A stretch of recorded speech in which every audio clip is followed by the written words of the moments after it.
Assalamu alaikum viewer, welcome back. So my name is Ahsham A. K. Nazar. तो इस video lecture में हम discuss करेंगे chemical formula के बारे में। केमिकल फार्मूला को हम डिटेल में पढ़ेंगे, इसका डेफिनेशंस, इसका मेन कंसेप्ट्स, एग्जांपल्स और टाइप हम टू टाइप पढ़ेंगे इस केमिकल फार्मूला के।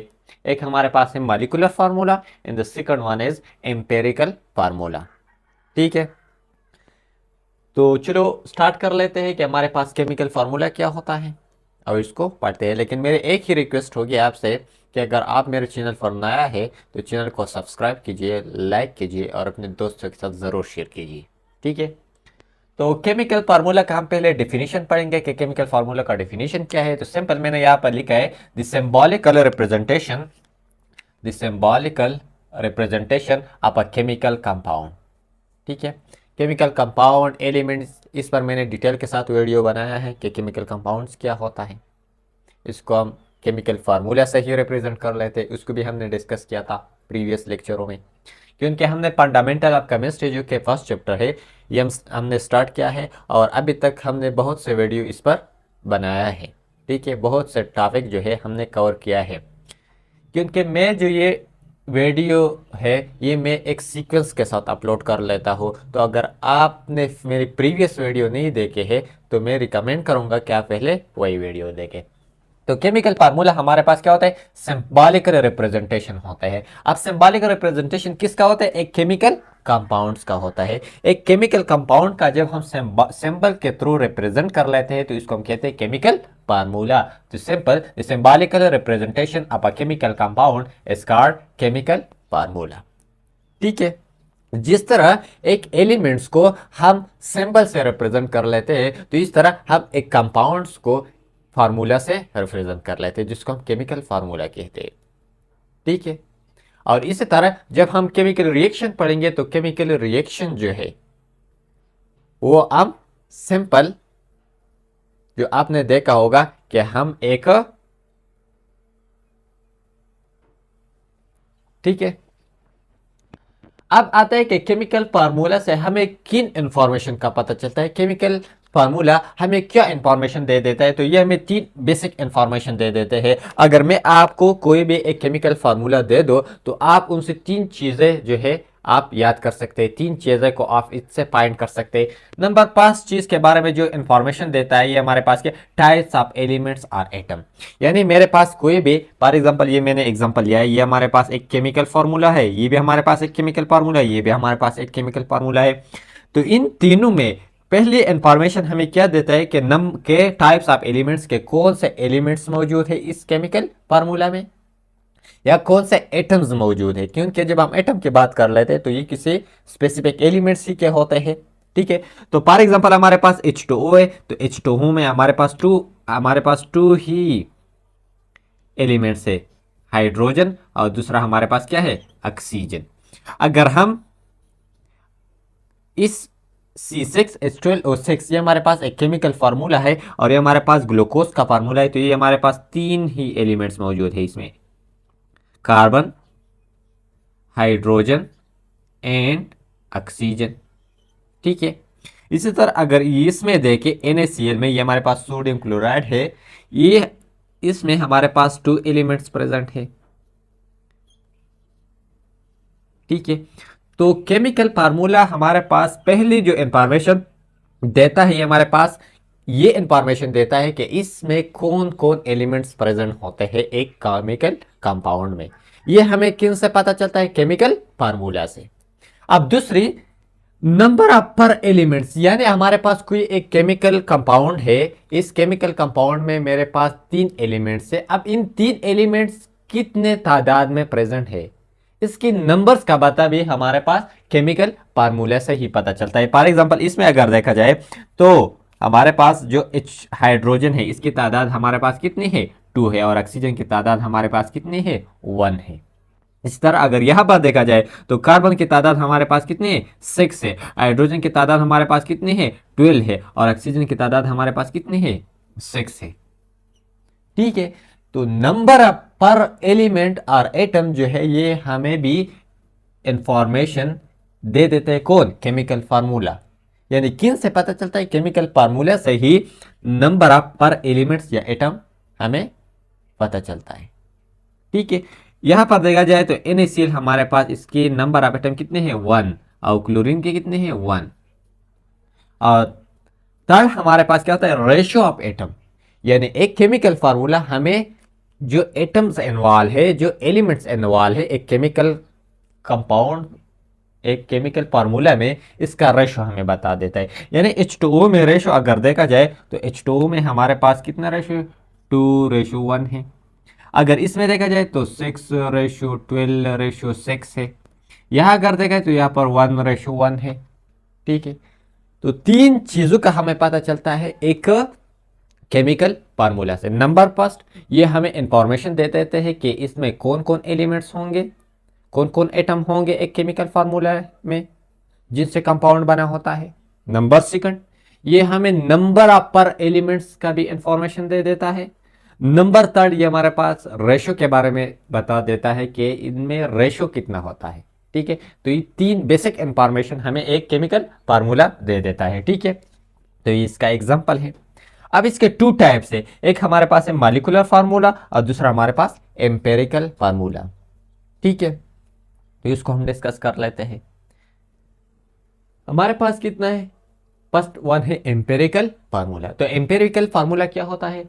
द केमिकल फार्मूला, ये हमारे पास केमिकल फार्मूला की वो टाइप है विच show the actual number of atom. ये हमें एक्चुअल नंबर ऑफ एटम दे देते हैं। एक्चुअल नंबर ऑफ एटम्स क्या कर लेते हैं? शो कर लेते हैं कि एक केमिकल कंपाउंड एलिमेंट से ही बना होता है। इस को एक केमिकल कंपाउंड को फिर हम केमिकल फार्मूला से रिप्रेजेंट कर लेते हैं। तो वो केमिकल फार्मूला जो हमें एक्चुअल नंबर ऑफ एटम्स या एलिमेंट्स बता देते हैं, उस केमिकल फार्मूला को हम कहते हैं मॉलिक्यूलर फार्मूला। सिंपल, वो केमिकल फार्मूला जो हमें एक्चुअल नंबर ऑफ एटम और एलिमेंट्स बता देते हैं कि इसमें इतने एलिमेंट्स या इतने एटम्स मौजूद है, तो इस किस्म की केमिकल फार्मूला को हम कहते हैं मॉलिक्यूलर फार्मूला। ठीक है, एग्जांपल में अगर देखा जाए तो एग्जांपल में C6H6, C6H12O6, ये हमारे पास बेंजीन का है, ये हमारे पास ग्लूकोज का है, ये H2O का है। ठीक है, यानी यहां पर हमारे पास एक्चुअल कितने हैं? 6:6 है। यानी 6 हमारे पास कितना है? कार्बन है, और 6 हमारे पास हाइड्रोजन है। एक्चुअल वैल्यू हमें शो कर लेते हैं। यहां पर अगर देखा जाए तो ये हमारे पास 6:12:6 है। यहां पर अगर देखा जाए तो यहां पर 2:1 है।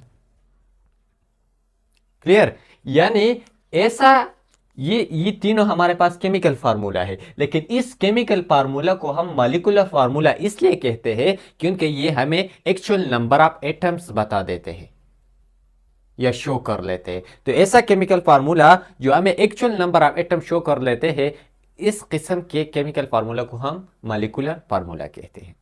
अब आप अगर एम्पेरिकल फार्मूला बिल्कुल इसी तरह है, लेकिन ये हमें स्मॉलेस्ट होल नंबर रेशो बता देता है। सिंपल, एम्पिरिकल फार्मूला भी हमारे पास केमिकल फार्मूला है। जिस तरह मॉलिक्यूलर फार्मूला हमारे पास केमिकल फार्मूला है, इसी तरह एम्पिरिकल फार्मूला भी हमारे पास केमिकल फार्मूला है। लेकिन कौन सा केमिकल फार्मूला है? The chemical formula which show the smallest whole number ratio. ये हमें स्मॉलेस्ट होल नंबर रेशियो को डिस्कस कर लेते हैं।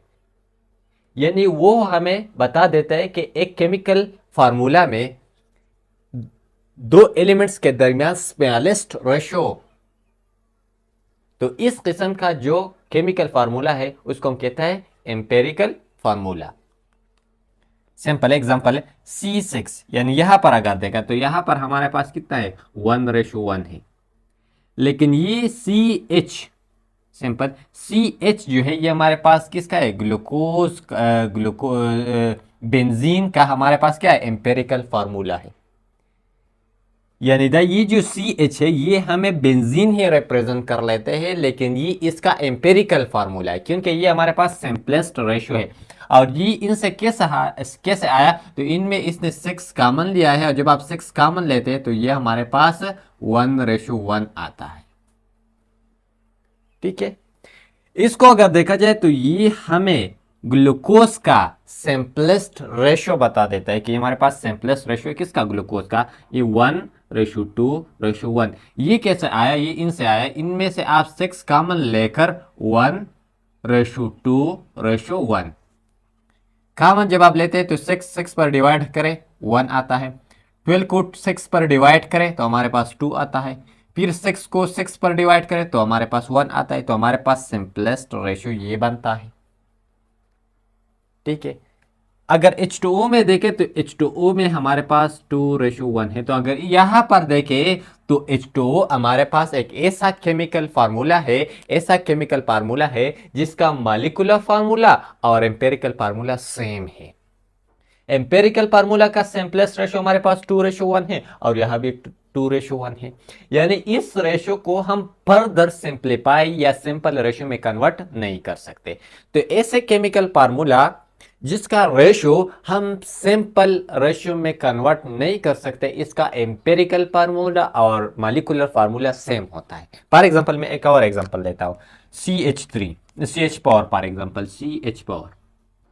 तो CH पावर का अगर हम मॉलिक्यूलर फार्मूला लिखे तो हमारे पास कार्बन हमारे पास 1 है और CH पावर लेते हैं, CH पावर, और हाइड्रोजन हमारे पास पावर है।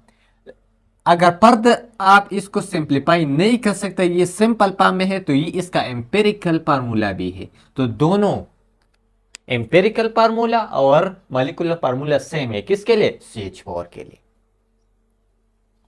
यहां पर मैंने एग्जांपल लिया है NaCl। अगर देखें NaCl, ये हमारे पास क्या है, एक आयनिक कंपाउंड है। तो जब हम एक आयनिक कंपाउंड के लिए केमिकल फार्मूला लिखते हैं तो फिर इसको हम फार्मूला यूनिट कहते हैं। यानी सिंपल, अगर एम्पेरिकल फार्मूला या मॉलिक्यूलर फार्मूला आपको लिखना है तो आप एक कोवेलेंट कंपाउंड के लिए लिखते हैं। ये बात आप जहन में नोट करें कि जब हम मॉलिक्यूलर फार्मूला लिखते हैं तो मॉलिक्यूलर फार्मूला हम ज्यादातर कोवेलेंट कंपाउंड के लिए लिखते हैं। अगर हम मॉलिक्यूलर फार्मूला एक आयनिक कंपाउंड के लिए लिखते हैं तो फिर इसके लिए एक स्पेसिफिक टर्म यूज होता है जिसको हम कहते हैं फार्मूला यूनिट। ठीक है, तो ये बात भी आपको नोट करना है। और एक केमिकल फार्मूले में दो ही चीजें होते हैं, अगर आप इसमें देखें, एक हमारे पास होता है सिंबल, और सिंबल हमें क्या रिप्रेजेंट कर लेते हैं, एलिमेंट्स। यानी एक केमिकल फार्मूला में जो एलिमेंट्स प्रेजेंट होता है वो हमें सिंबल ही बता देते हैं कि इसमें कौन कौन एलिमेंट्स प्रेजेंट है एक केमिकल फार्मूला में। और दूसरा हमारे पास सब्सक्रिप्ट, ये जो 2 है, 6 है, 12 है, 6 है, ये इसको हम कहते हैं सब्सक्रिप्ट। और ये सब्सक्रिप्ट हमें नंबर ऑफ एलिमेंट्स को ही बता देते हैं कि एक केमिकल फार्मूला में कौन कितना नंबर्स में प्रेजेंट है, यानी एक एलिमेंट्स की जो वैल्यू है ये कितनी है या इसकी नंबर्स कितने हैं, ये हमें सब्सक्रिप्ट ही बता देता है। ठीक है, तो ये था कुछ केमिकल फार्मूला के बारे में। तो इसका आप स्क्रीनशॉट लेकर अपने लिए नोट्स बना सकते हैं। ठीक है, क्योंकि ये इजी नोट्स हैं, दूसरों को भी आप पढ़ा सकते हैं। ठीक है, तो जिस तरह मैंने पहले कहा कि जो लोग इस चैनल पर नया है, चैनल को सब्सक्राइब कीजिए, लाइक कीजिए, अपने दोस्तों के साथ ज़रूर शेयर कीजिए। And thank you for watching.